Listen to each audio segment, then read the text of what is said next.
Nos encomendamos a la Virgen María para pedir por los frutos de esta jornada de las familias. Dios te salve María, llena eres de gracia, el Señor es contigo. Bendita tú eres entre todas las mujeres y bendito es el fruto de tu vientre Jesús. Santa María, Madre de Dios, ruega por nosotros pecadores, ahora y en la hora de nuestra muerte. Amén. Gloria al Padre, al Hijo y al Espíritu Santo. Como era en un principio, ahora y siempre, por los siglos de los siglos santos. Amén. San Juan Pablo II, Ruega por nosotros. pueden tomar asiento. Con gran alegría damos comienzo a esta cuarta jornada de las familias, confiando que por la gracia de Dios serán de abundantes frutos para todos nosotros. Ante todo, queremos agradecer la presencia de todos ustedes, sabiendo que para muchos fue gran esfuerzo poder estar aquí, hoy con nosotros. Pero sabemos que bien vale la pena todo sacrificio cuando se trata de defender y de fortalecer a la familia. Y de todo esto, todos ustedes son un testimonio. Efectivamente estamos en tiempos difíciles para la familia. Hoy la familia es despreciada, es maltratada y lo que se nos pide es reconocer lo bello, auténtico y bueno que es formar una familia. Ser familia hoy lo es indispensable, que es esto para la vida del mundo, para el futuro de la humanidad. Debemos recordar que el anuncio cristiano relativo a la familia es verdaderamente una buena noticia. Precisamente por esto queremos realizar como familia religiosa cada año la jornada de la familia, para fortalecerla mediante la formación, para unirnos en la oración, para reflexionar sobre sus puntos esenciales, para admirarnos del gran tesoro que tenemos en nuestras frágiles manos, para aprender cómo combatir el buen combate de la fe en nuestra propia familia. Son tiempos difíciles, pero nuestros tiempos, pues aquí nos ha puesto la providencia de Dios. Debemos luchar, es cierto, pero sin olvidar jamás que luchamos con alegría y esperanza. Y como dice el Papa Francisco, la alegría del amor que se vive en las familias es también un júbilo de la Iglesia, y el deseo de la familia permanece vivo, especialmente entre los jóvenes, y esto motiva a la Iglesia. La Iglesia, consciente de la grave situación que atravesamos, nos anima a defender la familia como institución natural y santificada por Cristo, como fundamento de la sociedad. El bien de la familia es decisivo para el futuro del mundo y de la Iglesia. Una sociedad crece fuerte, crece buena, crece hermosa y crece verdaderamente si se edifica en la base de la familia. Cuando nos preocupamos por nuestras familias y sus necesidades, cuando entendemos sus problemas y esperanzas, cuando se sostiene la familia, sus esfuerzos repercuten no solo en beneficio de la Iglesia, también ayudan a la entera sociedad. Por eso San Pablo VI decía: no permitáis que se degrade la moralidad de nuestros pueblos. No aceptéis que se introduzcan legalmente en la célula fundamental que es la familia prácticas contrarias a la ley natural y divina. Si nos apartamos de Dios, si apartamos a la familia de Dios, ¿quién nos garantiza que un día un poder humano no reivindique el derecho a decidir qué vida humana vale y cuál no vale? Cuando el hombre se apartó de Dios por el pecado, instaurando la división, el odio, la guerra, Dios no abandonó a sus hijos extraviados, sino que les envió a su Hijo, el Verbo encarnado. Y a su Hijo, ¿dónde lo mandó? ¿A un palacio? ¿A una ciudad? Lo mandó a una familia. Dios mandó a su Hijo al mundo en una familia. Grande fue el amor de Dios por la familia, y grande es el amor de Dios por la familia. Y por eso, cuidada diligentemente de ella, la presencia del Señor habita en la familia real y concreta, con todos sus sufrimientos, luchas, alegrías e intentos cotidianos. Se vive en familia, ahí es difícil fingir y mentir. No podemos mostrar una máscara. Si el amor anima esa autenticidad, el Señor reina con su gozo y su paz. Toda familia debe acomodarse a la idea que Dios dejó inscrita en el orden natural. El hombre, decía Pablo VI, no puede hallar la verdadera felicidad a la que se aspira con todo su ser, más que con el respeto de las leyes grabadas por Dios en su naturaleza y que debe observar con inteligencia y amor.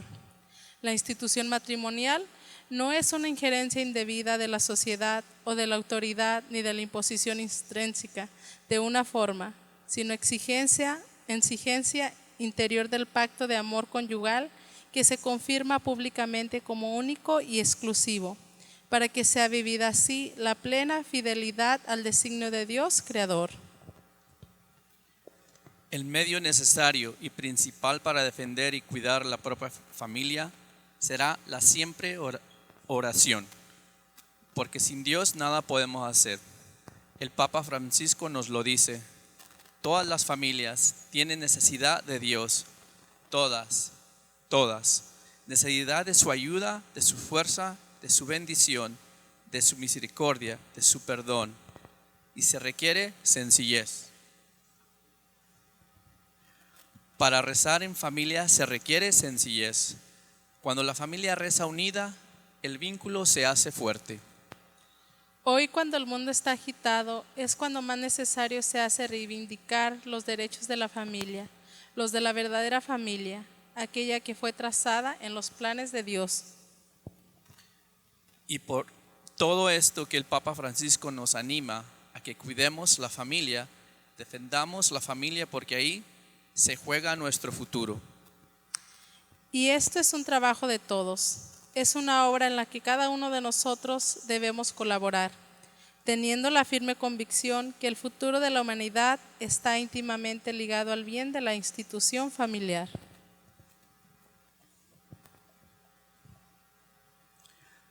Para terminar, queremos encomendar a cada una de nuestras familias y a las de todo el mundo a Dios nuestro Señor con la oración de San Juan Pablo II. Oh Dios, de quien procede toda paternidad en el cielo y en la tierra, Padre que eres amor y vida, haz que en cada familia humana sobre la tierra se convierta, por medio de tu Hijo Jesucristo, nacido de mujer y del Espíritu Santo, fuente de caridad divina, en verdadero santuario de la vida y del amor para las generaciones, porque siempre se renuevan. Haz que tu gracia guíe a los pensamientos y a las obras de los esposos hacia el bien de sus familias y de todas las familias del mundo. Haz que los jóvenes generaciones encuentren en la familia un fuerte apoyo para su crecimiento en la verdad y en el amor. Haz que el amor, corroborando por la gracia del sacramento del matrimonio, se demuestre más fuerte que cualquier debilidad y cualquier crisis por las que a veces pasan nuestras familias. Haz finalmente, te lo pedimos por intercesión de la Sagrada Familia de Nazaret, que la Iglesia en todas las naciones de la tierra pueda cumplir fructíferamente su misión en la familia y por medio de la familia. Tú que eres la vida, la verdad y el amor, en la unidad del Hijo y del Espíritu Santo. Amén. Bien, para nuestra primera conferencia vamos a dar la bienvenida a la licenciada María de Lourdes y al doctor Marcos María. Por favor, fuerte aplauso para ellos. La licenciada María de Lourdes y el doctor Marcos María Randall son padres de 4 hijos. La licenciada se desempeña en psicología, es licenciada en psicología por la Universidad de Mendoza. Se desempeña como profesora en el nivel superior del Instituto Isabel la Católica, profesorado de educación inicial en la Cátedra de Salud y Cuidados Infantiles. Ha dictado numerosas conferencias en Argentina y en el extranjero. Finalmente se desempeña como psicóloga clínica en la Fundación CEITEC con una larga trayectoria. Es especialista en trastornos neuróticos y de personalidad y en atención psicológica a consagrados. El doctor Marcos María Randall es doctor en psicología por la Universidad del Salvador, Argentina. Es licenciado en psicología por la Universidad de Mendoza. Es cofundador y presidente de la Fundación CITEC. Es director del Centro de Rehabilitación en Salud Mental San Luis Martín. Se desempeña como profesor adjunto en las cátedras de Psicopatología 1 y 2, en la carrera de Psicología de la Universidad de Mendoza. Además es profesor adjunto a cargo de la cátedra de Psiquiatría y Psicopatología en la carrera de Terapia Ocupacional de la Universidad Maza. Ha dictado numerosos cursos y conferencias en Argentina, Chile, Holanda, Bélgica, Luxemburgo, Italia, España, Perú, Estados Unidos y Ciudad del Vaticano. Ha publicado numerosos artículos en revistas nacionales e internacionales. Es coautor de Abordaje Integral de la Persona, de la publicación Aportes de Psicología de la Fundación CITEC. Se desempeña como psicólogo clínico en la sede central de la Fundación CITEC. Muchas gracias. Muchas gracias por la presentación, muchas gracias al Padre Fabio, como siempre, y a todos los que organizan la Jornada de la Familia, a los matrimonios que organizan estas jornadas, que como siempre son un éxito. Con Lourdes estamos muy contentos de nuevo de poder estar aquí. El año pasado también estuvimos, pero en una pantalla. Esta vez pudimos venir presencialmente, lo cual es un lujo realmente. Y ya nos están atendiendo muy bien como siempre y estamos muy agradecidos. Bueno, vamos a comenzar con el tema de hoy. El tema de hoy lo hemos titulado Venenos que matan el matrimonio. Consejos para evitarlos y antídotos para remediarlos. El matrimonio, ciertamente, como ya lo hemos dicho en más de una oportunidad, es uno de los dones más bellos que Dios ha pensado en su plan creador. Es, además, un sacramento, y esto ustedes lo saben muy bien. Es un medio por el cual Dios decide en su plan providente transmitirle la gracia a los esposos. Eso lo hemos hablado también en otra oportunidad. El matrimonio es un medio por el cual llega la gracia. Ya eso solo, decir eso solo, es mostrar lo enorme del matrimonio. El matrimonio es un don, pero un don al que los esposos tenemos que cuidar y con esfuerzo, poco a poco, ir haciéndolo crecer. Entonces, esto es lo primero que queríamos decir. Eso es el matrimonio, esa es la grandeza del matrimonio.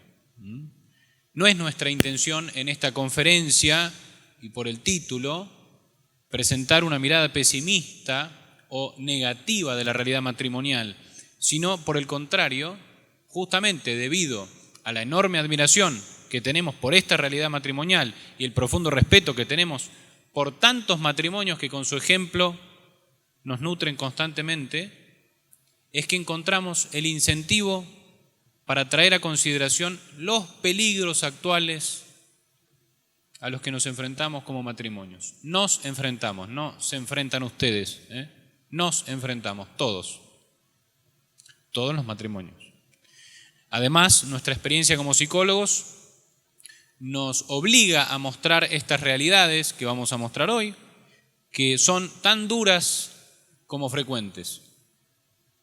El mensaje que daremos es duro, pero necesario para motivar a no dejarse envenenar por estos venenos que vamos a mencionar, y por si, caso lamentable, esto sucede, que podamos encontrar los antídotos necesarios para salir adelante y fortalecer el hermoso vínculo que Dios bendice en nuestra unión matrimonial.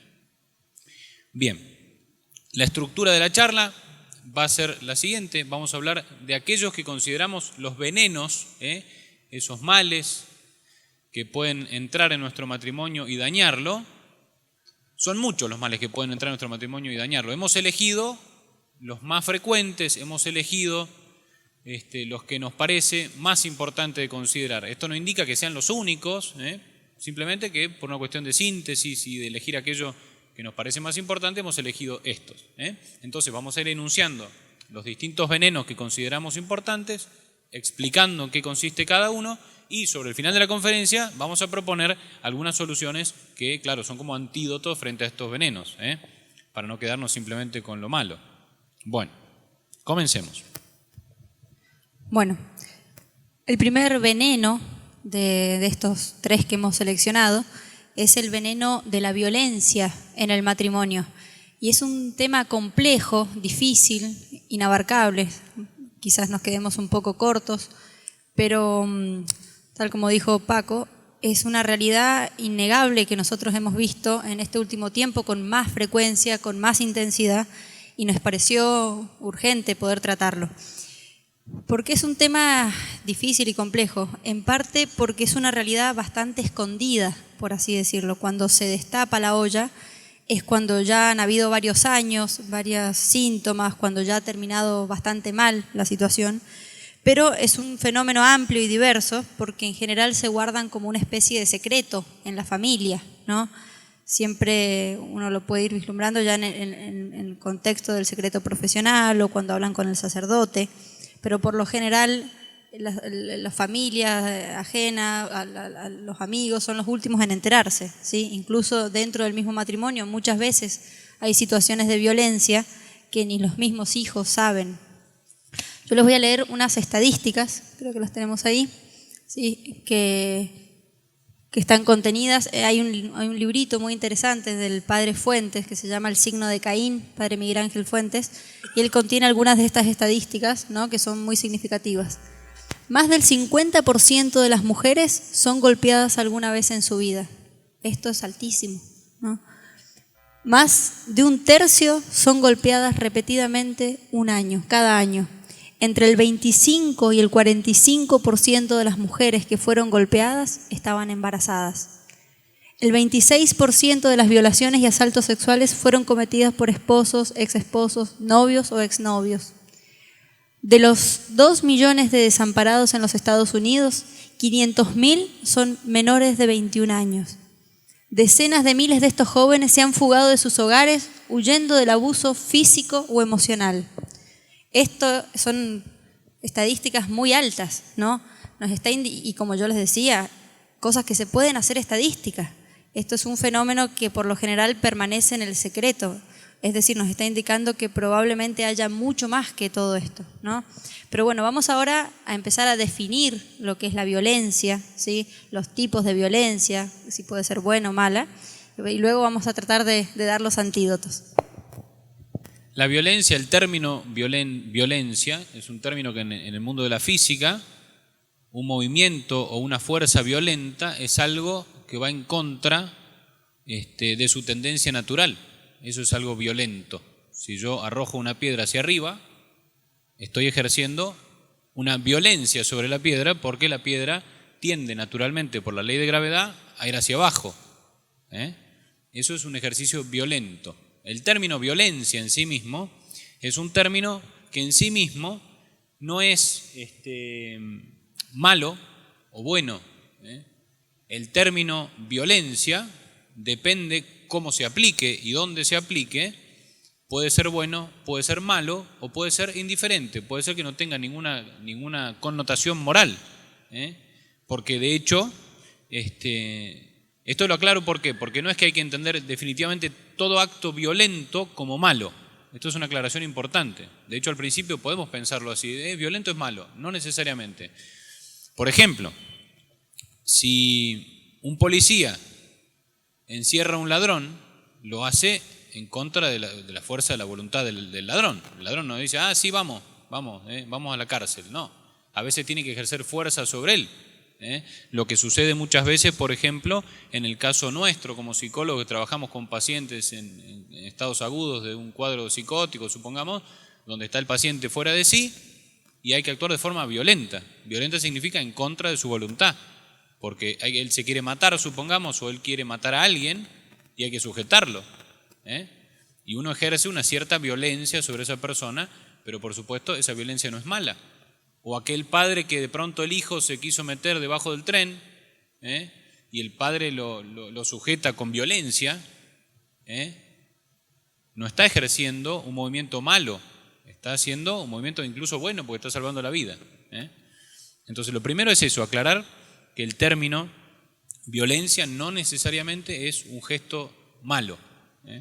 Porque si no después aparece todo tipo de denuncia por acoso, por violencia o por no sé qué, que a veces son exagerados, y eso hay que saberlo también. Nosotros no estamos obviando esa realidad. Pero por supuesto que cuando hablamos de violencia en este contexto que hoy vamos a hablar, hablamos de la violencia injusta, de la violencia pecaminosa, de la violencia mala. De eso vamos a hablar hoy. De hecho, es uno de los fenómenos más degradantes y dañinos para el hombre. Empezando por quien ejerce la violencia y obviamente teniendo en cuenta toda la enorme cantidad de consecuencias que se siguen en la persona que sufre la violencia. Veamos algunos efectos de la violencia. Algunos efectos de la violencia.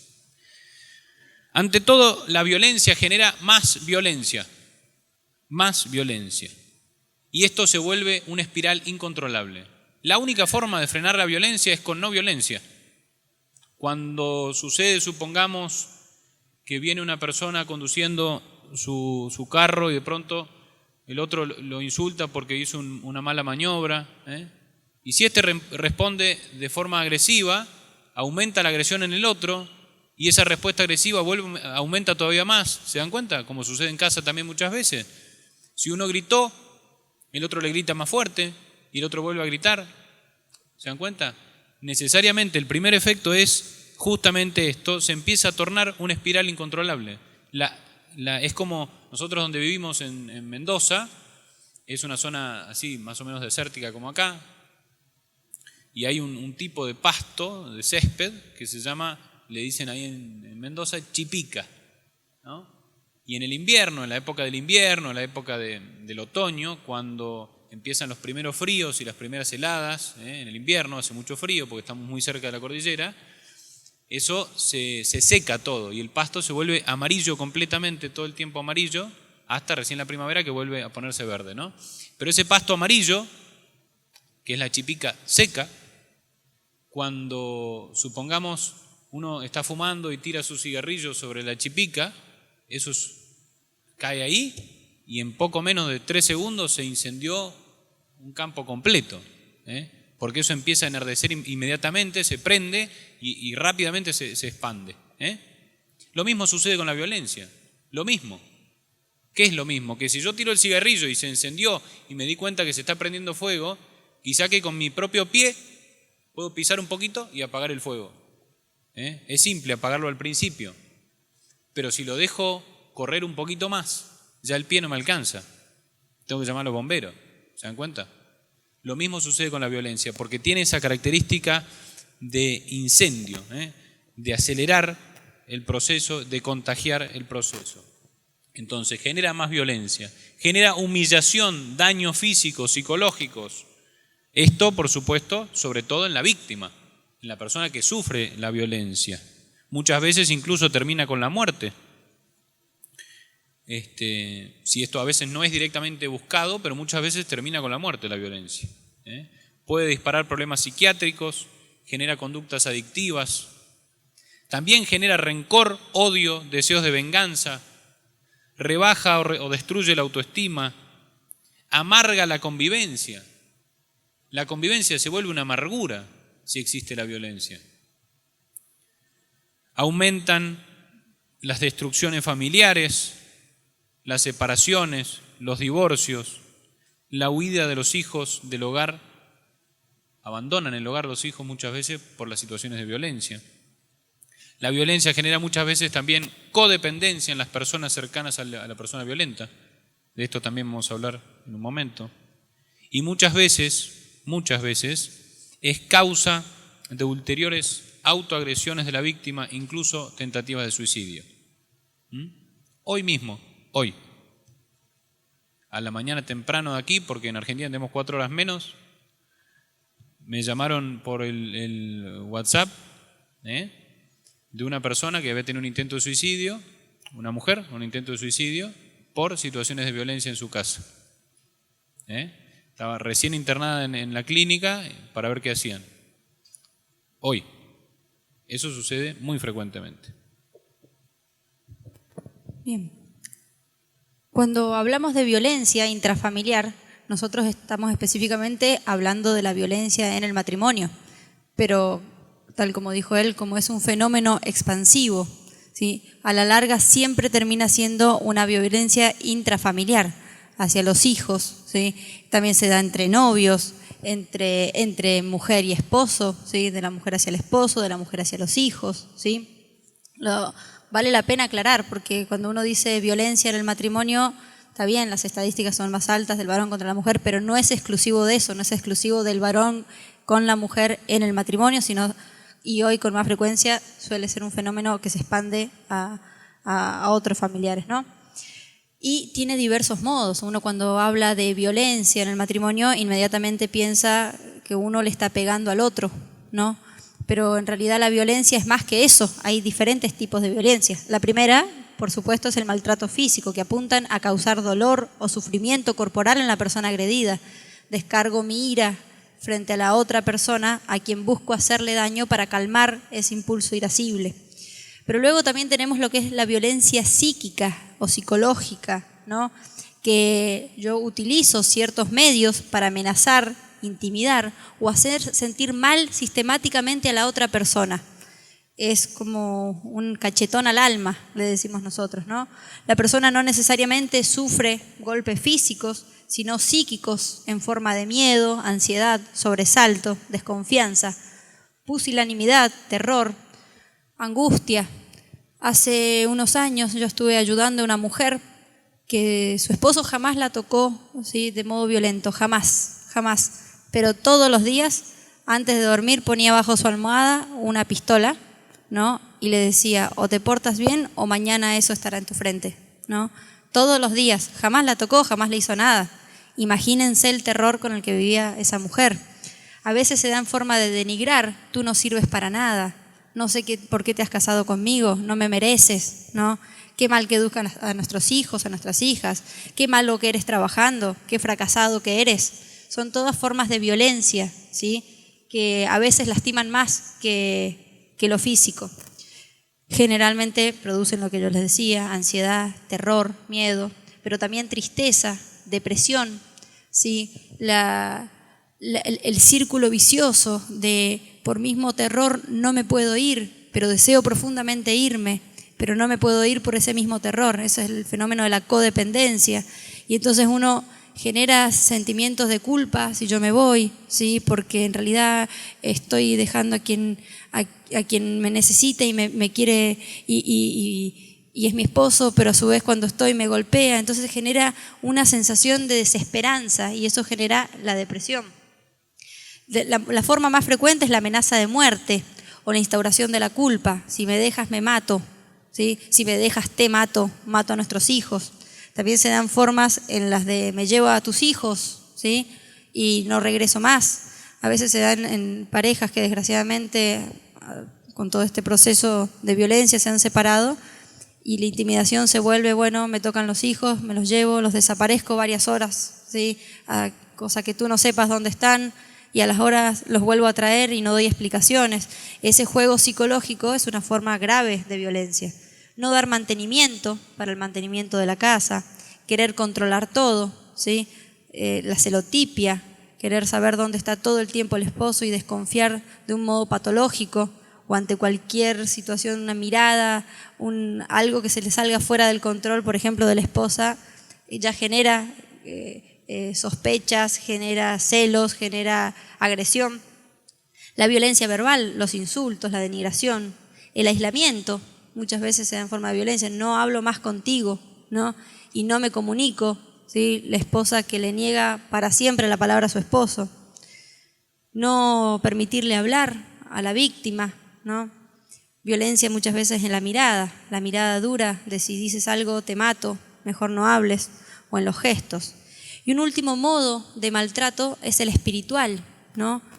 También se da muy frecuente, uno lo ve de modo extremista en los países que quizás está el extremismo islámico, en el que secuestran a niñas y las obligan a ejercer, ¿no? El islamismo, pero también se da en nuestro ambiente muchas veces en esposos o en esposas que no tienen fe y cada vez que el esposo va a realizar una práctica religiosa lo atacan, no lo dejan a veces directamente o lo denigran, ¿no? ¿Para qué vas a ir allí? Que no debes hacerlo, lo atacan, lo ridiculizan. Bueno, hasta aquí ¿sí? Ya daremos el antídoto en un ratito, el veneno de la violencia, ¿sí? Vamos al próximo. Bueno, como dijimos, vamos a ir enunciando los venenos. Por supuesto que de cada uno se podría decir mucho más, pero lo que queremos principalmente es que a ustedes les quede la idea clara de cuáles son estas dificultades más frecuentes y que muchas veces, lamentablemente, las podemos sufrir en carne propia en nuestras familias, ¿no? Entonces, lo primero, la violencia. En segundo lugar, el segundo veneno es el veneno de la pornografía. Esto es algo sumamente frecuente.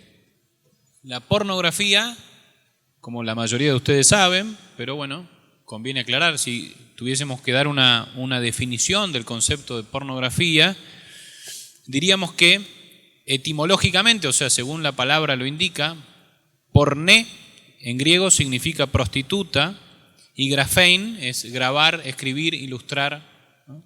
Entonces, cuando hablamos de pornografía, significa una descripción o una ilustración de prostitutas o de la prostitución. Esto es muy interesante, porque lo que estamos diciendo ya con la primera definición que damos de esto es que aparece de entrada la prostitución puesta al servicio de cualquier persona y de una forma muy accesible, como vamos a decir en un momento, justamente por cómo se da este fenómeno en la actualidad.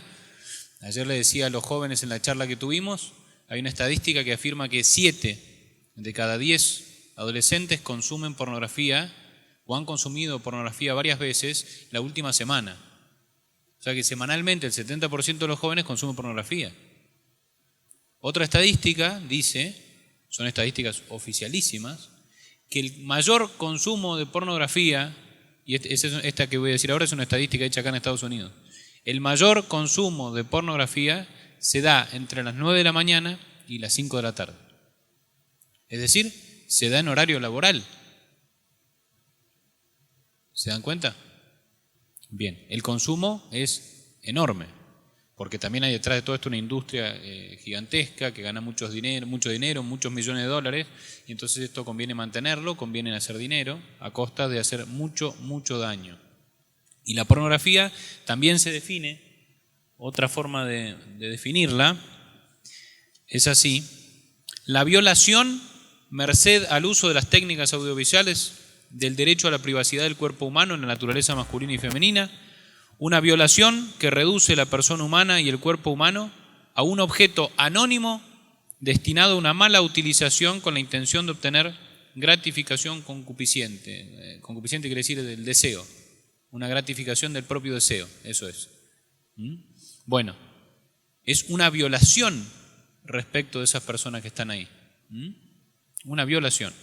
Y la pornografía, lamentablemente, no es un hecho así, un problema. Algunas personas puede ser que consuman pornografía, pobres, ¿no? No, es un problema de los más frecuentes. De los más frecuentes. Y la pornografía, por definición, produce un compromiso en la conducta que es absolutamente intenso y severo en sus consecuencias. Produce un movimiento a nivel cerebral, solamente a nivel cerebral, donde la persona aprende una respuesta al placer, una respuesta rápida para obtener placer. Y eso se produce como se llama sistema de recompensa a nivel cerebral. Como la persona frente a una frustración, frente a un fracaso, a una angustia, acude al consumo de la pornografía para encontrar rápidamente una explosión de dopamina en su cerebro y se relaja, está fantástico, ¿sí? Y ese circuito se hace cada vez más automático, y eso produce un hábito, y eso produce un vicio, y ese vicio se transforma muchas veces, la mayoría de las veces, en una adicción. Eso produce muchísimo daño. Y este daño de la pornografía, distinto a años anteriores, en la actualidad es mucho más grave, mucho más severo, por la accesibilidad que se tiene a esto. La pornografía es accesible hoy en día, está al bolsillo, está al alcance del teléfono, está. La pornografía, de hecho, es tan grave el problema actual que ya no hablamos de que tenemos que buscar pornografía. No, la pornografía nos busca, que es mucho más grave todavía. Años atrás la persona que quería consumir pornografía, algún esfuerzo tenía que hacer. Ahora la pornografía viene en búsqueda de nuestros hijos, ni hablar, pero también de nosotros los adultos. De nosotros los adultos. ¿Cuántas veces aparece? ¿Querés agregar algo? No, quería contarles un ejemplo de esto, cómo la pornografía nos busca. Hace unos meses me consultó una mamá muy buena, de una familia súper buena, que su hija pequeña, tenía 9 años, para una clase, ¿sí?, de religión en la escuela. Estaban hablando del amor humano y se le ocurrió hacer un PowerPoint, una presentación como esta, y busca en las imágenes de Google, ¿no?, la mamá desesperada, busca amor humano, una frase en el buscador, y entre algunas imágenes lindas le empezaron a aparecer imágenes pornográficas, ¿no? La niña, sin ninguna intención, de pronto se asustó, le preguntó a la mamá qué era eso, que por qué, bueno, se fue toda la impresión, y gracias a Dios estaba su mamá al lado. Pero imagínense, en ese momento providencialmente estaba su mamá. ¿A cuántos de nuestros hijos quizás en algún momento le ha pasado eso? Es la pornografía que nos busca. Y lo mismo sucede a nivel del matrimonio. No es un problema de los chicos, es un problema de los grandes también. Es más un problema de los grandes que de los chicos. El mayor público consumidor es el público adulto, más que los adolescentes y los jóvenes. Bien, vamos a ver entonces, si decimos que esto es un veneno, si decimos que se nos mete en el matrimonio y nos puede hacer mucho daño, veamos cuáles son los efectos nocivos que la pornografía puede traer en el matrimonio. Efectos de la pornografía. Ahí está. Primero, sobre el esposo consumidor, porque las posibilidades son que él consuma pornografía, que ella consuma pornografía, que el daño que se da en él si consume, o en ella si él consume. Ya vamos a ir viendo las distintas posibilidades. Entonces, primero, los efectos que se producen sobre el esposo cuando él es consumidor de pornografía. La mayoría de las personas afectadas por adicciones y comportamientos compulsivos sexuales en Internet son varones heterosexuales casados, dice una investigación. Varones heterosexuales casados. O sea, la mayoría de los casos, el consumo de la pornografía se da en los varones, dentro del matrimonio.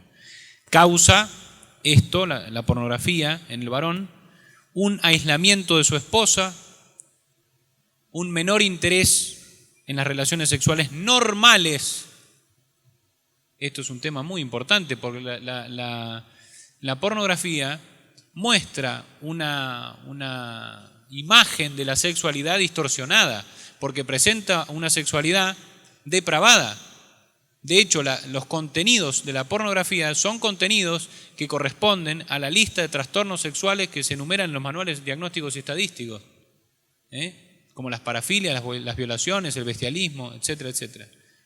Todas las conductas antinaturales respecto a la sexualidad se presentan en la pornografía, y entonces después el esposo, justamente lo que acabo de decir, pierde el interés por las relaciones sexuales normales y muchas veces exige a la esposa lo anormal. Una menor apreciación de los valores morales, espirituales, afectivos y humanos de sus esposas, porque empieza a decaer todo con esto, Empieza a decaer todo. Quien no vive como piensa, siempre me sale al revés el dicho, ¿cómo es? Quien no piensa como vive termina pensando, ¿cómo es? Al revés. Parezco el Chavo yo con esto. Quien no vive como piensa termina pensando como vive, tal cual, gracias. Qué papelón. Eso es, ¿se dan cuenta? ¿Qué sucede? Que una persona quizá tiene principios sólidos, tiene principios buenos, pero se empieza a comportar mal, empieza a ver pornografía y termina alivianando primero los principios morales que posee y después termina olvidándose de ellos. Eso es lo que estamos diciendo. Una concentración en el aspecto físico solamente. Y obviamente, que todos los casados lo sabemos, en la medida que los años pasan, lo físico también pasa. Y obviamente lo que se consume en pornografía son físicos ideales, muy lejos de la realidad. Entonces eso también empieza a jugar en contra en el matrimonio. Lo lleva al secretismo, a la mentira y a la doble vida. La persona del consumidor, el varón que consume dentro del matrimonio, termina generando una doble vida, porque tiene que ocultar esta realidad. Y eso empieza a generar una bifurcación mental que produce muchas veces anomalías más graves. A menudo lo empuja a relaciones sexuales fuera del matrimonio o de manera solitaria con la masturbación. Genera esto rápidamente adicción. Y llegados a este punto, un 40% pierden a sus esposas, además de sufrir graves prejuicios financieros. En el 60% de los casos de consumidores de pornografía se producen problemas financieros, porque empiezan cada vez a meterse más en el problema y los lleva a perder mucho dinero. Y la pérdida del trabajo, la pérdida de la reputación, etc. Un tema aparte, relacionado con esto que está hablando Paco ahora, tiene que ver con las esposas de los varones que consumen pornografía, ¿no? Realmente es cada vez más en la consulta esposas que nos vienen a pedir ayuda por los efectos psicológicos que le genera que su esposa consuma. Es decir, ya no es un fenómeno aislado, ¿sí?, que afecta propiamente al matrimonio en sí, por supuesto, y al varón, sino que en la mujer, ¿sí?, también tiene efectos psicológicos el hecho que su esposo consuma. Por lo general se compara mucho a la infidelidad, al sentimiento que posee la mujer. Sensación de traición, de pérdida, de desconfianza, devastación, ira, ¿no? Tanto si lo descubren en la actividad o si él lo expresa abiertamente, porque hoy en día también se da, los varones lo expresan, sus esposos lo expresan abiertamente, y esto le genera a las mujeres muchas veces una sensación de insatisfacción consigo mismos, de culpa, comienzan a sentirse poco atractivas. Muchas veces, en un intento de justificación del varón que consume, se tratan de autojustificar diciendo: es que tú estás muy cerrada a nuevas experiencias sexuales, eres muy aburrida, te concentras demasiado en tus hijos, en nuestros hijos, y no estás demasiado concentrada en satisfacerme. Y esto puede llevar a una depresión en las esposas, al punto de requerir tratamiento apropiado, como si fuera un estrés postraumático, ¿no? Cuando uno recibe una esposa, y muchas veces con pornografía, el esposo ha estado con pornografía grave, el tratamiento es similar al estrés postraumático, ¿no? Los síntomas son muy parecidos, de preguntarse 1000 veces las cosas, de llorar todo el tiempo, de estar en situaciones, no sé, en una reunión en el colegio de sus hijos y se le vienen flashes del marido viendo pornografía, preguntarse qué he hecho mal. Es común, ¿sí?, nos dice un autor, Manning, que las mujeres en esta situación afirmen: yo ya no lo reconozco, no sé quién es mi esposo, no sé con quién me casé. Esto yo lo he escuchado, sí, yo también lo dice el doctor Manning, pero yo sí lo he escuchado en la consulta. Siento que mi matrimonio ha sido una gran mentira, no reconozco a la persona con la que me he casado, es una gran mentira.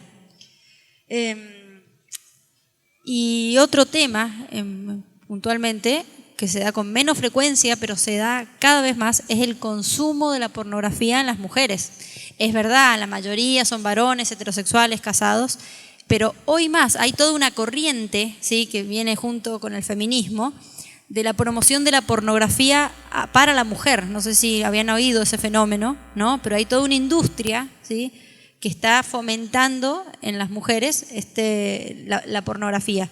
Hay algunas estadísticas que dicen, más o menos se calcula, no se sabe bien, porque estos fenómenos también son como fenómenos escondidos, ocultos, pero que cerca del 30% de las personas que consumen pornografía son mujeres, ¿no? Entonces, también los mismos efectos podríamos decir que se da en la mujer, pero además hay una altísima correlación en la pornografía en mujeres entre el consumo y la infidelidad de parte de la mujer, ¿sí? La pornografía no queda solo en la pornografía. Sí, veo pornografía, gratifico. Siempre mirar pornografía conlleva un acto posterior, siempre, siempre. En un principio suele ser la masturbación, ¿sí?, lo más frecuente, pero luego, como es un fenómeno que genera resistencia, ¿sí?, que genera que cada vez se necesiten más para poder satisfacerse, siempre implica una práctica, ¿sí?, y en algún momento, de alguna manera u otra, concluye en la infidelidad. Bien, también entonces hemos dicho, la pornografía impacta sobre cuando el varón consume, cuando la mujer consume, pero también en general sobre los dos cónyuges, sobre las dos partes en el matrimonio, trae consecuencias que las vamos a ir mencionando también a continuación, un poquito más rápido, pero son importantes. Primero, insatisfacción y reducción. Un estudio de Jennifer Schneider ha demostrado que cuando alguno de los dos miembros del matrimonio está envuelto en cibersexo, el 70% de las parejas pierde el interés por la relación sexual. El 70% de las parejas pierde interés por la relación sexual. Cibersexo, además del consumo de la pornografía, como dijo recién Lourdes, va generando tiene por definición el carácter de progresivo, es decir, siempre va en aumento, porque sucede, como le dije, incluso a nivel cerebral. La respuesta que produce, el efecto que me produce a nivel cerebral, necesita lleva una tendencia al aumento. Eso es, como la droga, igual que la droga. Porque la persona que consume, al principio consume determinado contenido, y eso produce un efecto, produce una respuesta, pero después necesita aumentar la gravedad del contenido para obtener aún la misma respuesta. Eso significa, empieza a aumentar la gravedad, significa que puede empezar a consumir distintos tipos de pornografía suave, pornografía más violenta, y después al cibersexo, que es el contacto por internet con otras personas, que eso es lo que estamos mencionando acá. Bien, esto ya lo mencioné, pero hacemos una última mención. Aumenta la tasa de infidelidad. Fíjense, en un estudio publicado por Steven Stack en la Universidad Wayne State, en el 2004 se hizo este estudio, aumenta la pornografía un 300% la tasa de infidelidad en los matrimonios, ¿no? También se hizo otro estudio en Alabama, así que cuando los novios, si alguno de los novios consumen pornografía, es un predictor casi exacto de infidelidad posterior en el matrimonio, ¿no? Es increíble, si esas son tasas altísimas. También el divorcio es otra de las consecuencias, el divorcio. Se estima que más de la mitad de las demandas de divorcio, al menos en los Estados Unidos, tiene que ver con el abuso de la pornografía de alguno de los cónyuges. La demanda. De hecho, eso también nos consta a nosotros por atender pacientes en Argentina, sucede el mismo fenómeno. Cuando aparece la demanda hecha por el divorcio es porque lo encontraron a la otra parte viendo pornografía y eso rompió todo. El aislamiento, ¿sí? Los matrimonios en los que hay problemas relacionados con la pornografía también están dominados por la ansiedad de parte del consumidor por miedo a ser descubierto, ¿sí? Y de parte del otro cónyuge por estar todo el tiempo atento a que no consuma, que consuma, si me voy, si consume. Eso genera ya una tensión muy grande y a su vez genera que la persona que consuma tenga que estar metido y inmiscuido en el secretismo, ¿sí? En el aislamiento, no se comunica porque su pensamiento está abarrotado. Acuérdense que funciona como una adicción. Entonces el pensamiento está centrado en que cuando me quede solo voy a consumir, qué cosa voy a consumir, y eso ya implica una cerrazón en esa misma comunicación. Las acusaciones, las contraacusaciones, la mentira, la desmentida, el gastar tiempo en buscar excusas, todo eso conlleva al aislamiento de los cónyuges, ¿sí? Se convierte en una especie de persecución silenciosa entre uno y otro, en uno que escapa silenciosamente y en otro el que lo busca atrapar de modo silencioso también. Bueno, y finalmente, de la pornografía, vamos a decir las consecuencias individuales que se dan, y que repercuten finalmente, obviamente, en el matrimonio. Primero, insensibilización, acostumbramiento y aburrimiento. Un psiquiatra cita a algunos pacientes que le han dicho esto: las horas que paso frente al ordenador o frente a la computadora, frente a las páginas porno, es tiempo empleado en masturbar mi cerebro. Eso es lo que dicen los consumidores de pornografía. Es decir, evidentemente esto no puede evitar tener consecuencias poco serias. El uso prolongado de la pornografía lleva al acostumbramiento, al aburrimiento, a la insatisfacción sexual, perjudica notablemente a los cónyuges. A este le decís vos, perdón, lo dice ella. Hay una percepción alterada de la realidad. Esto es así. la industria pornográfica, para que genere un efecto, tiene que exagerar, tiene que mostrar algo distinto a la realidad para que llame la atención, ¿sí? Entonces, las relaciones, ¿sí?, que se replican en la pornografía son exageraciones, son cuerpos que no existen en la realidad, son relaciones sexuales que no existen en la realidad, los modos, ¿sí?, la intensidad, la duración, etcétera, etcétera, ¿sí? Es tanto el bombardeo que esto tiene el poder de afectar la capacidad que tiene el consumidor de percibir tal cual es la realidad. Terminan creyendo, ¿sí?, que lo normal y la relación sexual normal, eso debería ser como plantea lo que estoy viendo pornográficamente. Hay algunos estudios que se hicieron hace unos años, salieron, yo los leí en el diario Infobae, ¿no?, que hablaban en las universidades, que hablaba de los jóvenes que ingresaban en la vida sexual, que estadísticamente hay disfunciones sexuales masculinas a muy temprana edad. Y esto se relaciona con el consumo de la pornografía, porque cuando el varón o la mujer, el que consume, llega a su primera relación sexual, lo hacen con la imagen mental de lo que habían visto y no con lo que se van a encontrar en la realidad. Y eso genera una gran frustración. Teniendo en cuenta este dato, dicen también estadísticamente, se comienza a tener los primeros contactos con la pornografía a los 8 años. No solamente no está listo, sino que además con este fenómeno de la distorsión de la realidad, deforma lo que implica una relación sexual normal. Y conllevan, por eso también el peligro para el matrimonio, lo exigen muchas veces adentro del matrimonio cuando eso no se va a dar jamás.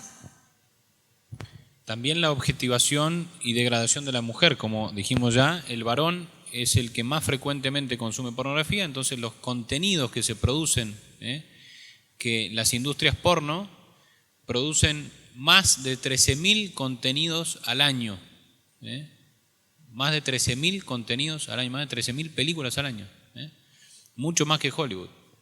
Estos contenidos, la mayoría de esos contenidos, el 73% de las películas presentan agresiones físicas a las mujeres y el 51% muestran escenas de violaciones a mujeres.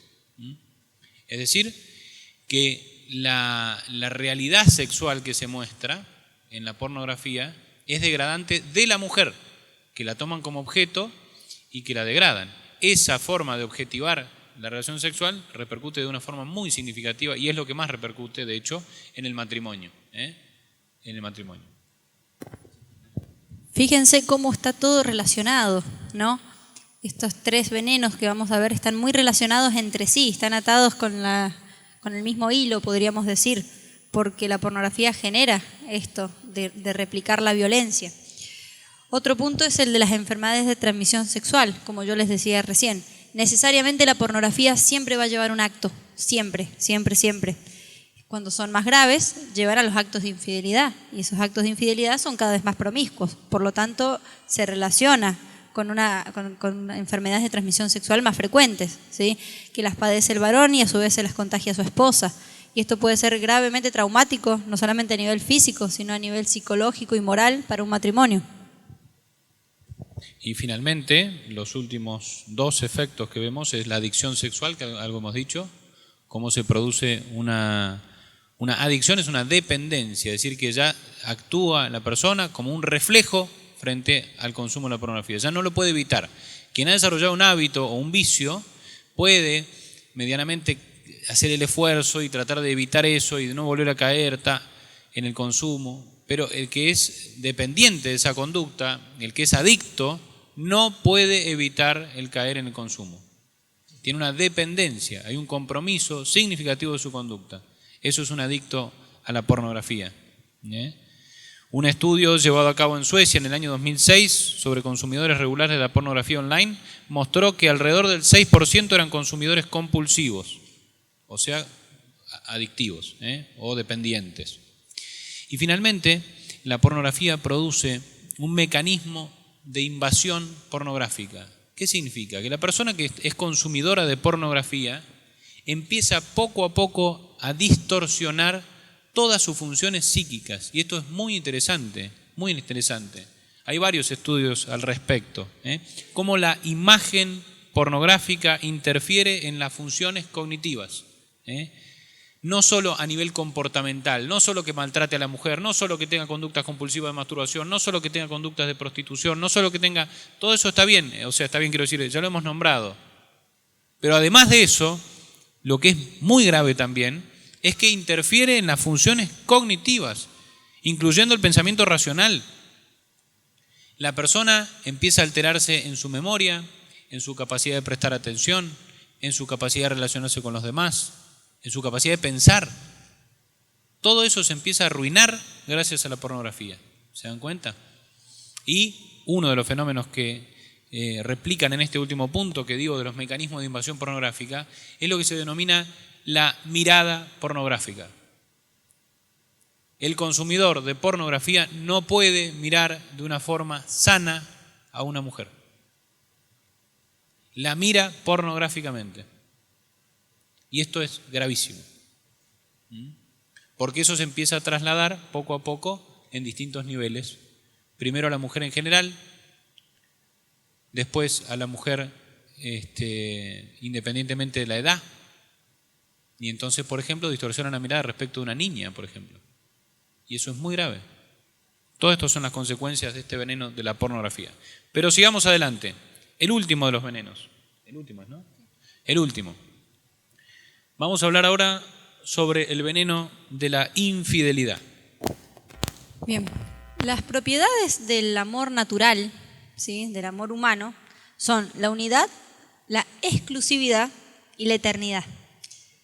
De estas características se deriva que se exija la fidelidad propiamente. Cuando uno se enamora, ¿sí?, y una parejita de novios se enamora, uno quiere estar con él. Eso es el concepto de unidad. No queremos estar separados, queremos estar juntos. Pero además quiero que esté conmigo y yo quiero estar solo con él, ¿no? Eso es lo que... Yo no quiero que esté con otra persona. Y si se va con otra persona, me duele el alma, me hiere desde adentro y hiere la relación. Y además quiero que esté siempre, ¿no? Las horas parecen pocas cuando uno está con la persona que ama, ¿sí? Uno quisiera, el deseo normal y natural cuando uno se enamora es que eso no cabe nunca. Eso es normal, eso es natural, eso es bueno. De ahí, naturalmente, surge esa exigencia de fidelidad tan cuestionada hoy en día con el famoso poliamor, ¿no? El otro día leía una pareja famosos que están ejerciendo el poliamor, ¿no? Entonces, como algo top, como algo re cool. Y decían, bueno, ¿cómo hacen con los celos? No, sí, es que es algo que tenemos que trabajarlo todos los días, nos molesta, pero bueno, no nos va a detener. No, es que no están escuchando esos celos naturales que está exigiendo la exclusividad del amor. Alguien podría decir que esto de la fidelidad es un planteamiento que lo hacemos los católicos o los fundamentalistas religiosos, como llaman, pero esto no es una cuestión de religión. El matrimonio católico adopta esta característica porque son las propiedades naturales que caracterizan al amor y no a la inversa. ¿Se entiende? Y hay que reconocer que la infidelidad matrimonial es uno de los dramas conyugales más graves, aunque no es el único, como hemos visto, y habrán otros más también, pero es uno de los más graves porque hiere a la relación desde su mismo interior. Es lo que más difícil se le hace a una pareja de perdonar y superar, ¿no? Porque podríamos decir que los otros ataques o venenos muchas veces provienen desde afuera, ¿no? Como un ataque más exterior. La infidelidad está como en el núcleo de la relación amorosa entre dos. En el marco del matrimonio se denomina adulterio, como enseña el Catecismo de la Iglesia Católica. Esta palabra, nos dice el Catecismo, designa la infidelidad conyugal, cuando un hombre y una mujer de los cuales al menos uno está casado establecen una relación sexual, aunque ocasional, cometen un adulterio. Y Cristo condena incluso el deseo del adulterio. Ya lo vamos a ver ahora cuando hablemos de los tipos de infidelidad. La infidelidad, lamentablemente, se volvió un comportamiento de moda. Un título en un periódico argentino de hace unos meses atrás decía así, el título del diario, ¿no? Adulterio, nuevo furor sobre un viejo pecado. Y era un artículo que contaba las estadísticas de las infidelidades matrimoniales, Estadísticas altísimas, ¿no? que bueno, se pueden discutir los resultados de esas estadísticas o no, no importa. El tema es este, cómo en un título de un periódico toman a la broma esto. Un viejo pecado, no es un viejo pecado, es un actual pecado, y es un siempre pecado, digamos. ¿Está? El adulterio es un problema, hoy, ayer, siempre, pero hoy es más que grave. Podríamos mencionar dos causas, se pueden nombrar muchas causas, se podría prestar atención a muchas causas de este problema tan frecuente en la actualidad, el problema de la infidelidad matrimonial. Pero al menos dos causas. La primera es la mentalidad divorcista. La mentalidad divorcista. Es decir, lamentablemente la mayoría de nosotros vivimos en un mundo que culturalmente no solo ha aceptado el divorcio como una posible solución, sino que además lo fomenta.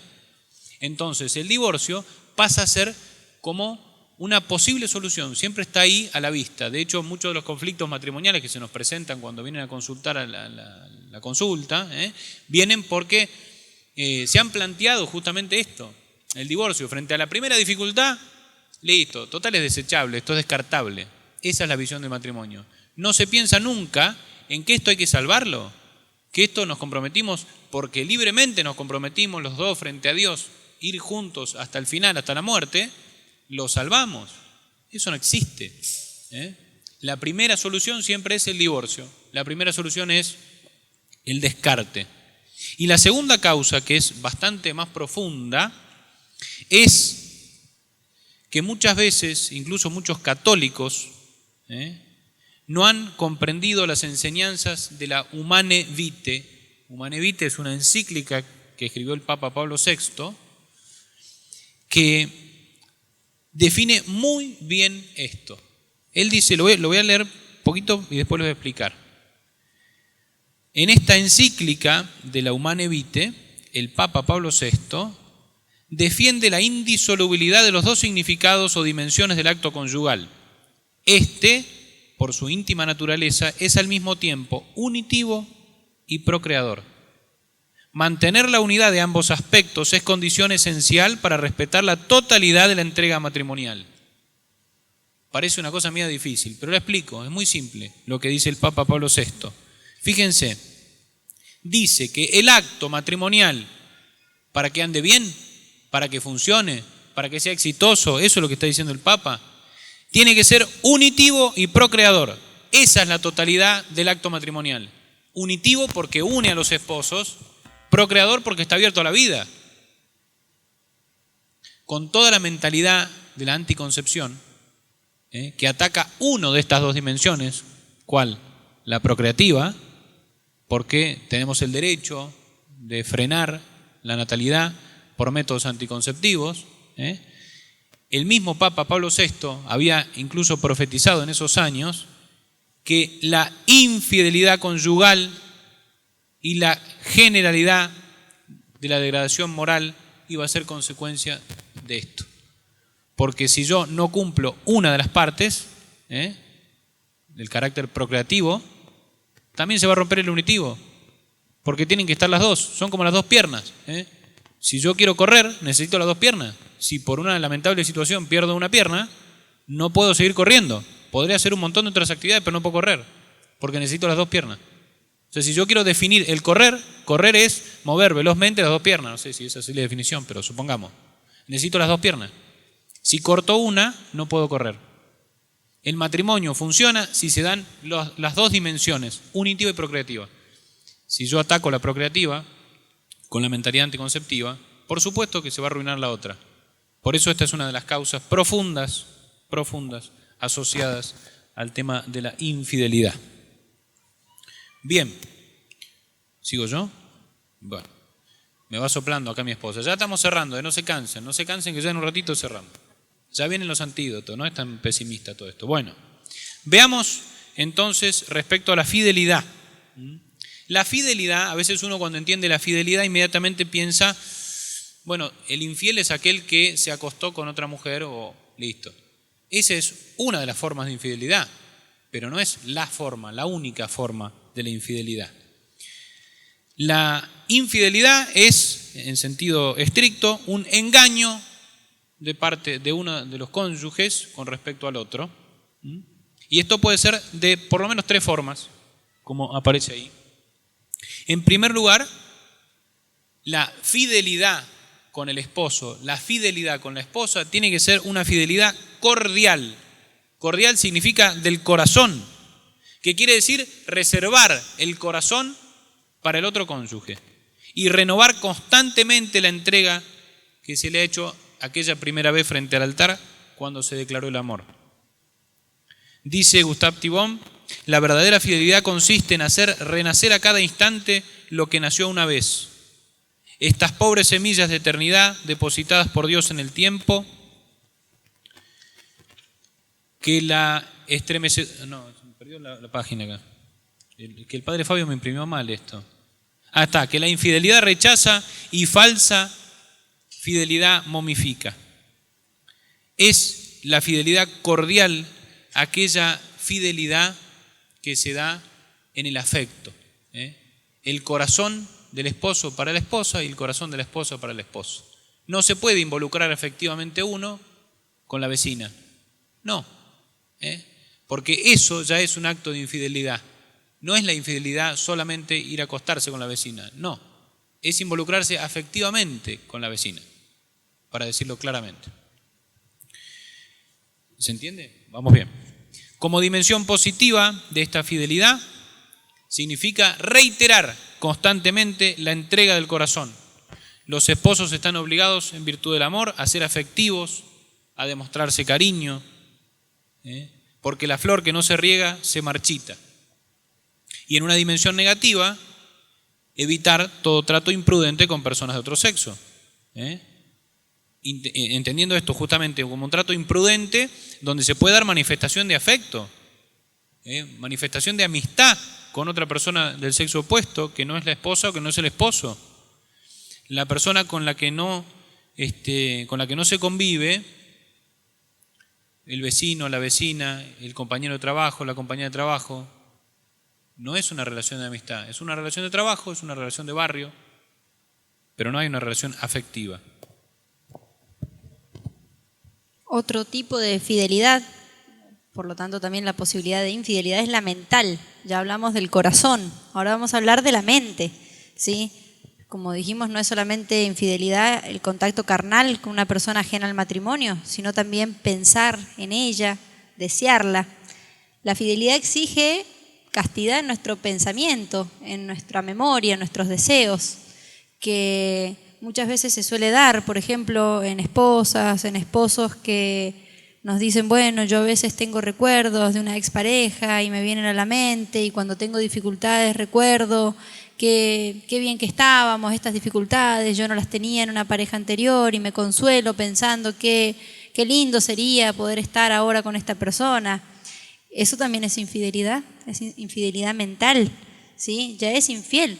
Y siempre hay que tener en cuenta que estos tipos, ¿sí?, de infidelidad van preparando y sembrando el terreno para una infidelidad carnal el día de mañana, los hechos, ¿no?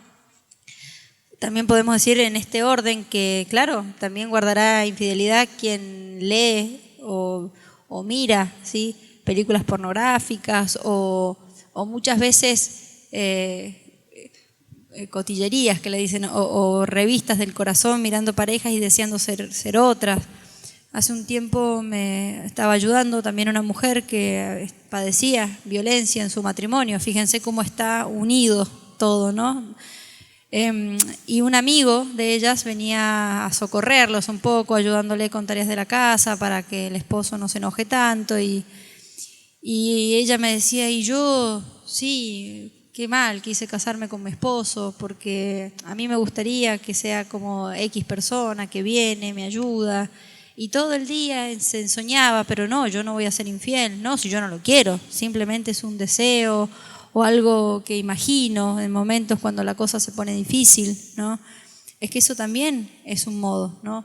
Su mente, su mirada, sus ojos, su pensamiento estaba puesto en otra persona. Y finalmente, bueno, la infidelidad carnal o la fidelidad carnal, que es el tercer componente de la fidelidad, el tercer tipo de fidelidad. Y es bastante, no hace falta explicar demasiado, ¿no? La fidelidad es que el cuerpo esté siempre disponible para la otra persona.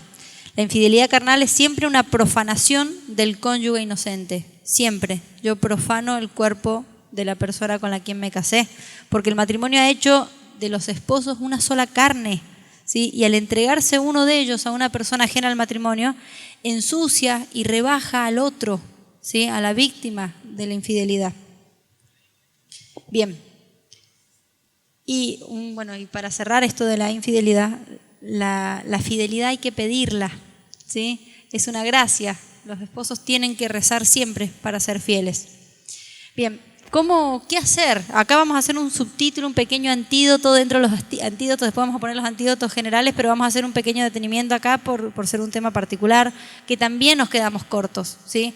Las causas de la infidelidad pueden ser muchas, pueden ser profundas. Es una herida compleja de tratar, ciertamente, pero vamos a hacer un pequeño apartado. ¿Qué hacer? En primer lugar, evitarla. Bajo todos los aspectos, toda la fuerza en el matrimonio tiene que estar puesta en evitar esto, ¿sí? Tiene que hacerse, ¿sí? Realmente algo explícito entre los esposos, el medio en que van a evitar esto. La prevención implica guardarnos, ¿sí? Ser conscientes, ser prudentes, ser vivos, decimos nosotros, ¿no?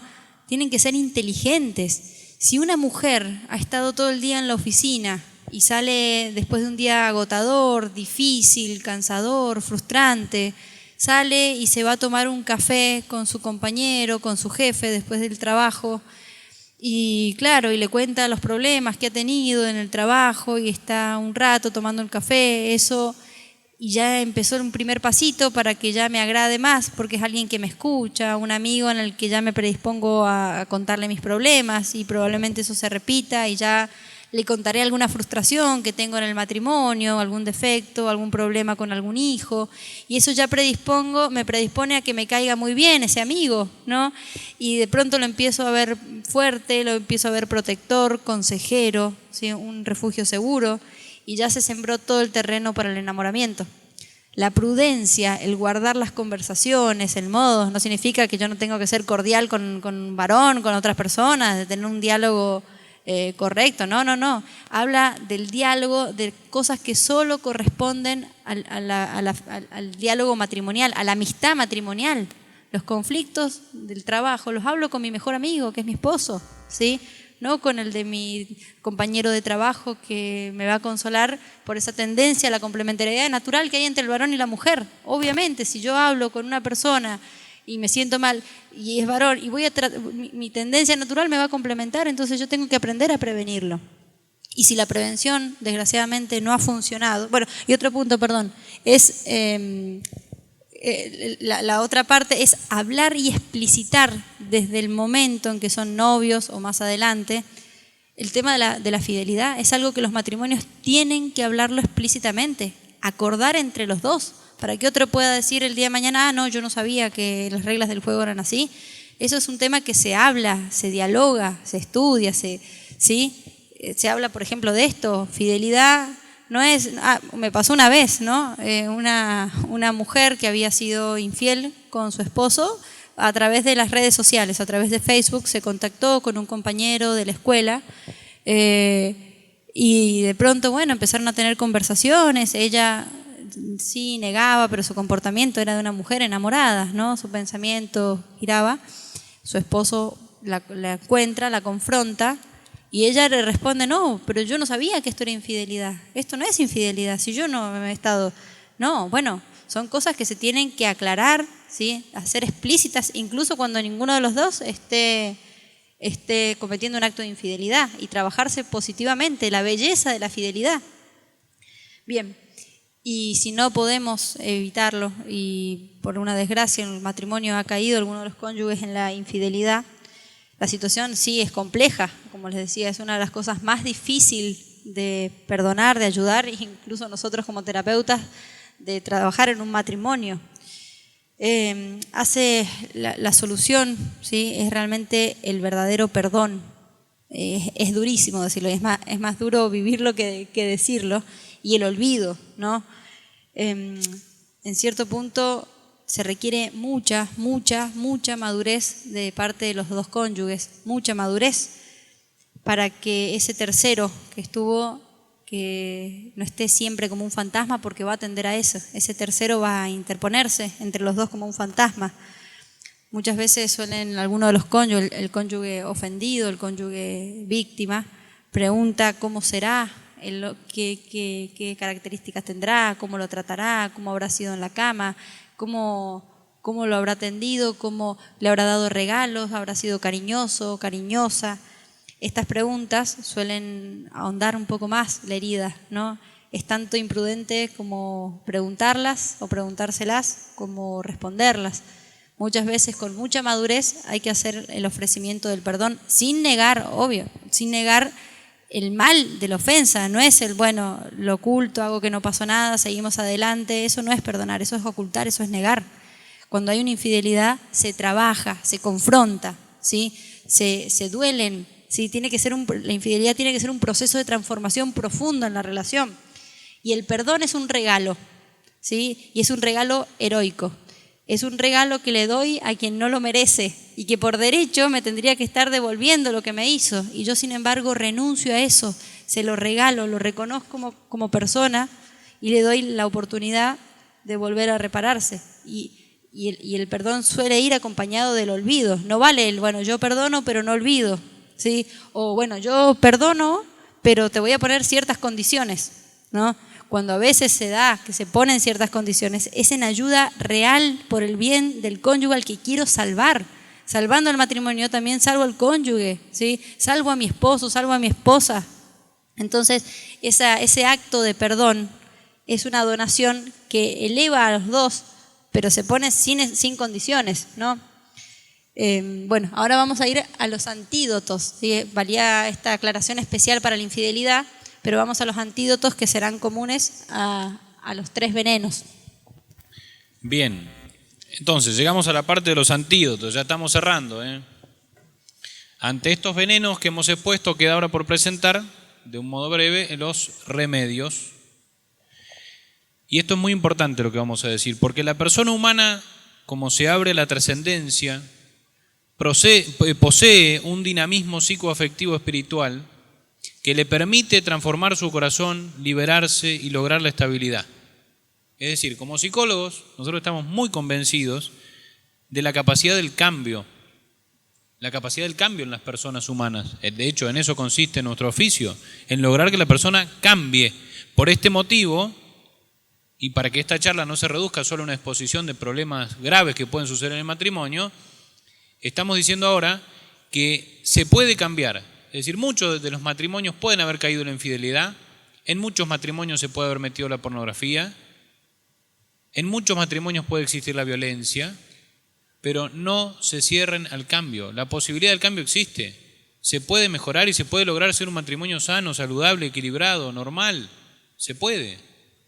Bien, y para eso hemos propuesto 2 o 3 antídotos que enfocan para la totalidad de los venenos, porque el nudo central que se comparte en todos los venenos es una base en la personalidad, una base en el desajuste afectivo de la persona humana, en definitiva, que puede caer en uno o en otro defecto, pero el problema central siempre es el mismo. Primer punto, cambiar la vida al todo o al nada. Cuando se ha caído en alguno de estos problemas, tiene que existir un convencimiento tal en las dos partes, no solo en la persona que está más afectada por culpa, no solo en el agresor, no solo en el consumo de pornografía o no solo en el infiel, sino en las dos partes. En las dos partes. Tiene que haber un sentido profundo de cambio, un compromiso absoluto al todo o al nada. No existen medias tintas aquí. Cuando decido cambiar, cambio. No puedo decir, bueno, está bien, no voy a hacerlo más en casa. No. O no voy a golpearte más con el palo. Ya el palo no lo voy a usar más. No golpeo más, nunca más de ninguna forma. Ni agredo, ni física, ni verbal, ni afectivamente, nada. Tiene que ser el cambio al todo o al nada. A veces, obviamente, estas caídas, estas dificultades son incluso consideradas por la providencia de Dios para promovernos a ser mejores.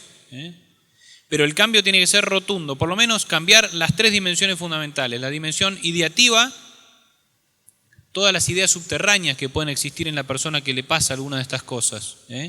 Porque existen, por ejemplo, ideas negativas respecto de sí mismo, se siente poca cosa, se siente no considerado, se siente no querido, tiene una autoestima deficitaria. Todos esos defectos de la personalidad pueden disparar estos problemas. Entonces, cambiar esas ideas a partir de ahora, considerar esas ideas negativas como causa de estos problemas, hacer un cambio en la voluntad, porque a partir de ahora hay que cambiar hábitos. Ya los hábitos cambian. Conocí una vez un sacerdote que me contó, esto fue en Holanda, el sacerdote era un sacerdote belga.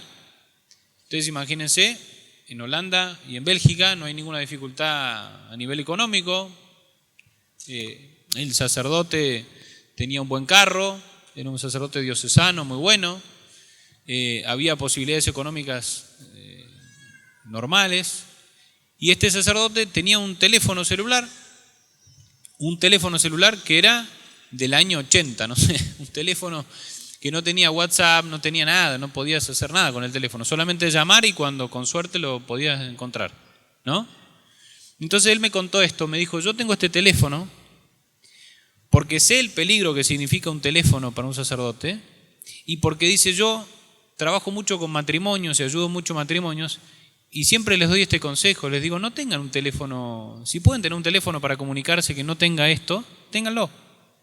Lo hacía para justamente lograr esto, en cortar este tipo de instrumentos que a veces nos pueden llevar al consumo de la pornografía, a la violencia, a la infidelidad. Entonces, cuando digo cambiar la vida al todo al nada, significa eso. ¿Puedo tener un super teléfono? Sí, puedo tenerlo, pero también puedo no tenerlo. ¿Puedo dejar de hacer tal actividad?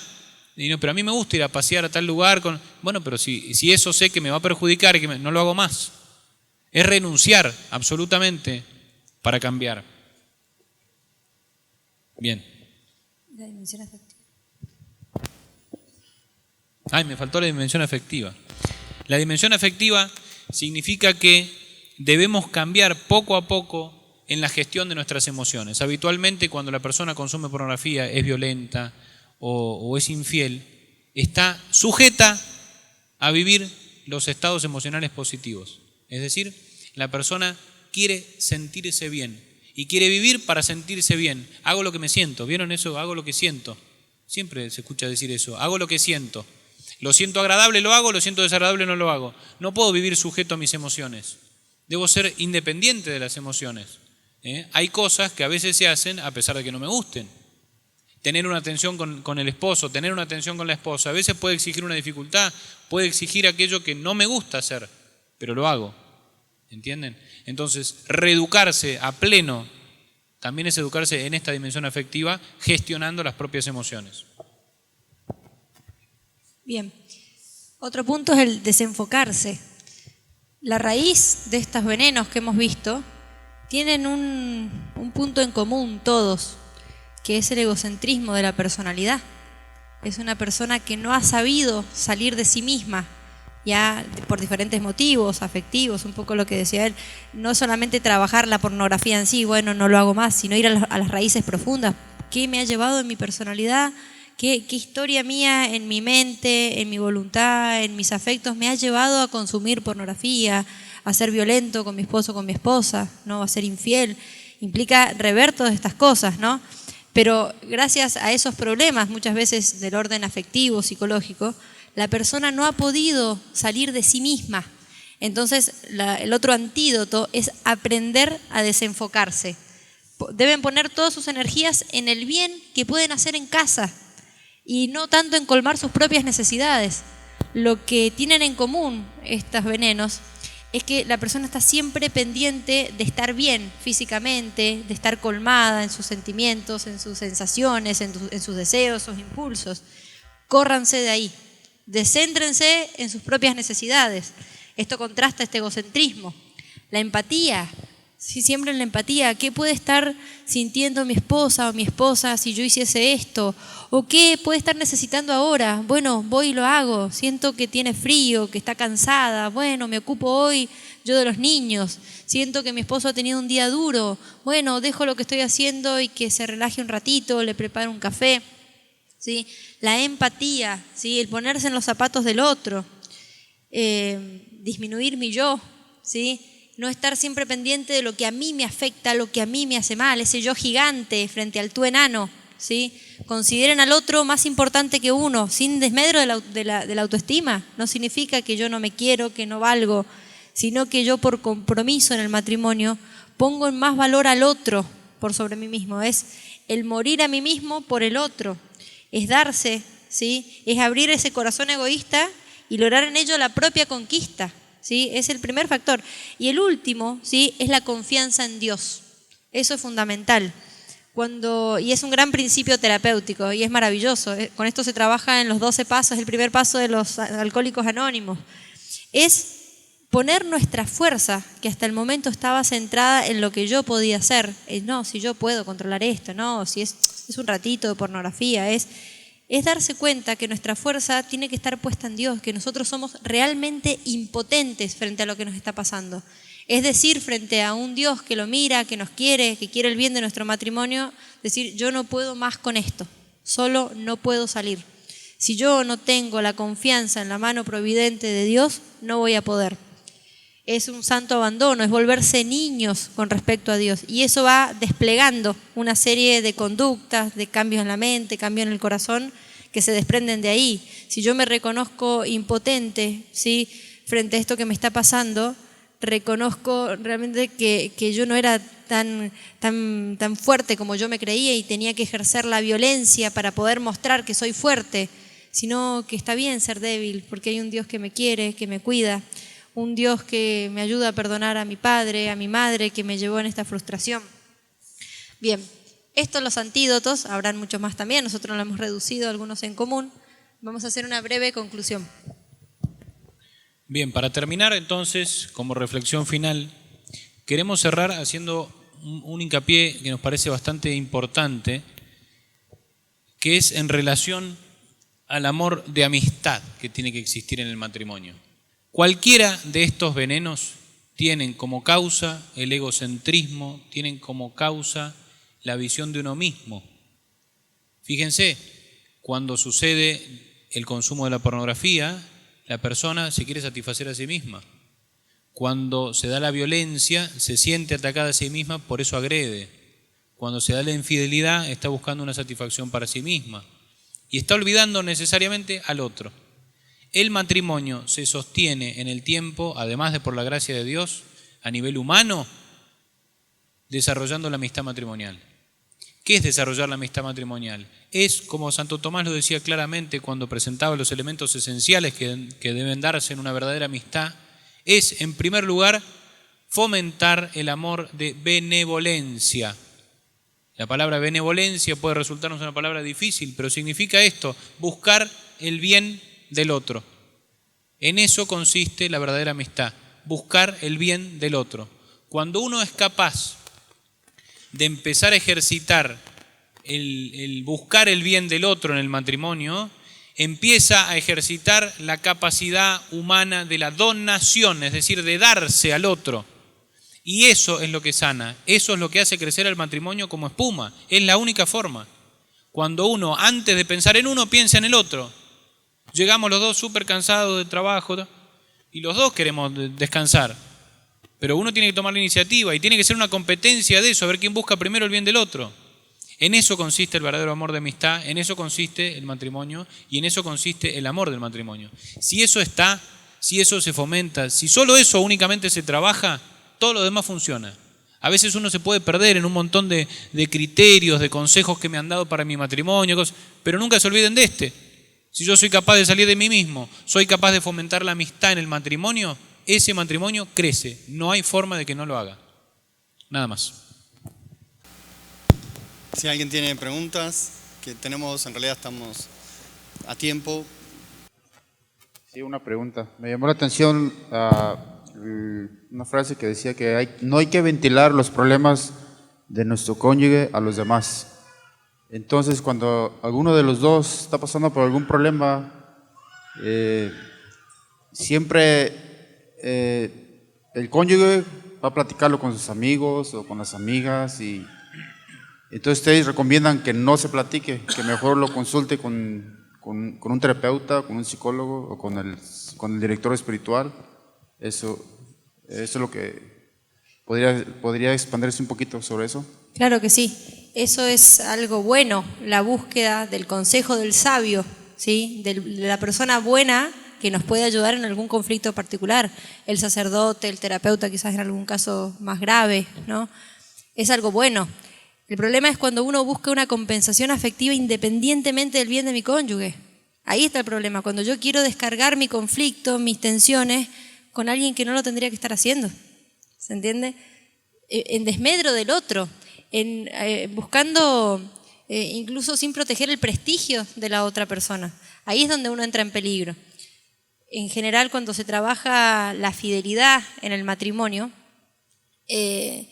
uno trabaja, por ejemplo, que no hayan secretos en la otra persona, que no hayan secretos, que uno no tenga que estar, incluso en lo mínimo, no, yo junto una platita en secreto porque mi esposo en realidad es... No, muchas veces pasa que en estas conversaciones que se dan con los otros, que es como queda ajeno, ¿sí? el esposo o la esposa.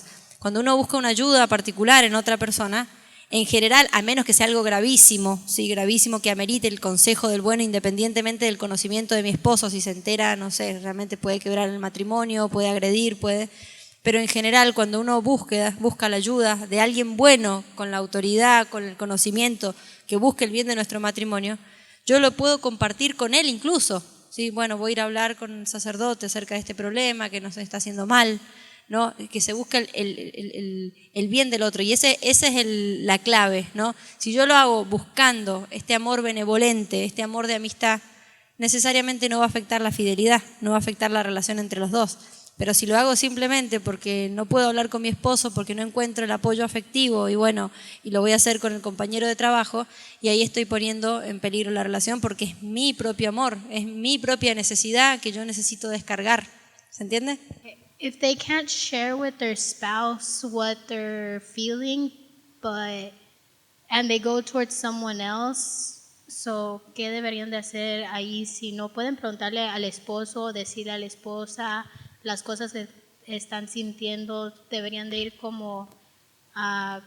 están diciendo que vayan a agarrar consejo, pero que no sea consejo con alguien que sea mal, que daría malos consejos. No sé si logro entender la pregunta, pero es esto. Ahí lo que está fallando es la comunicación en el matrimonio, ¿no?